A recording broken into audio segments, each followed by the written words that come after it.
This is the Miss Wolfie from our half-acre homestead, and I've had several requests to make soup from mostly dehydrated stuff. So let's do that.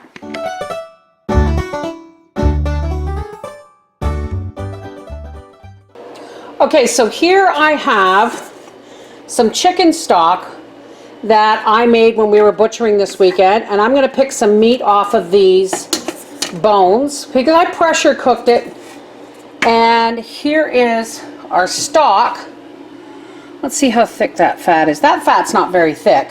So we're going to just dump this right into the crock pot. So we're starting there. Okay, so I'm going to get this into the crock pot and turn it off high so that it will start to melt.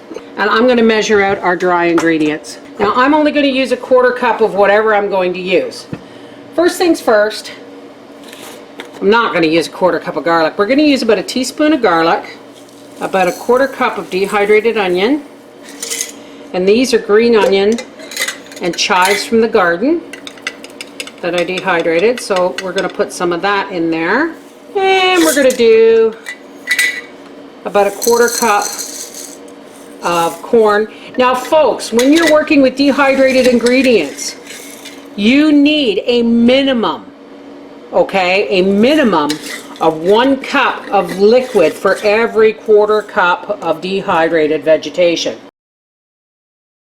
So that's why I use the whole pot of stock. Okay, now I'm just going to take some potatoes. These are not what I would use this for normally, and I have fresh potatoes, but we're doing a dehydrated soup. Here we go. I'm just going to take 3 or 4 slices of dehydrated potato and just break them up in there. So I guess we're making chicken vegetable soup. So there's our potatoes, corn, onions, chives, and garlic. Now you don't have to have this many ingredients. I just want to show you what a full-bodied soup you can make. Now as for the tomato powder, anything powdered thickens a lot more. So I am only putting a heaping tablespoon of tomato powder in there.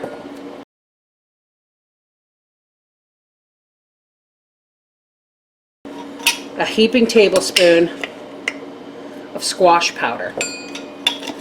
And yes folks, this squash powder, for anybody who asks how long this stuff lasts, this squash powder is 3 years old. And we're going to do 2 heaping tablespoons of celery. Oh, this smells so good and it's dry. And we're going to do a 1/4 cup of carrots. Now that's all our dry ingredients. And if we were to measure this, I'm going to say this would be about 1.5 cups. And since we have at least 3 quarts of broth, this will do fine. So into the crock pot of stock, that goes. Doesn't look like much, does it? But you wait. Now I'm going to cut up some chicken and, well, let's just do that right now. All I'm going to do, because this was the backs and necks, it was good for broth, but not great for meat. That's why I didn't can it as such. But I mean, there is still some meat on it, on the necks and stuff, and on the backs, that is fine for picking off and tossing in the soup. Stir it in, but you wait until supper and see how this is going to be a beautiful soup. You know what? I almost forgot some of my dried parsley from my garden.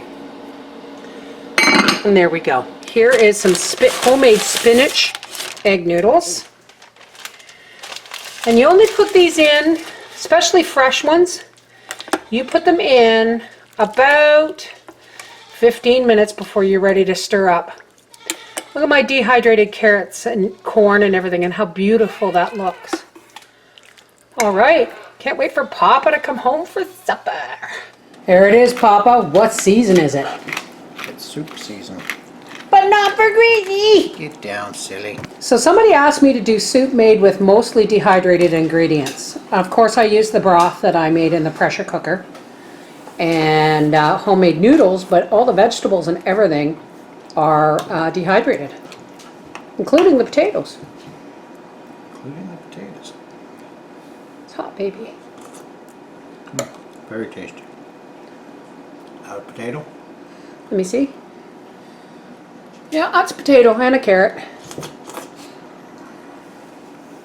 You never know it was a wrinkled up Chip. chip. There you go. Thanks, darling. This is the Miss Wolfie from our half-acre homestead saying, today is the first day of fall and it's soup season. Yay! Take care. God bless.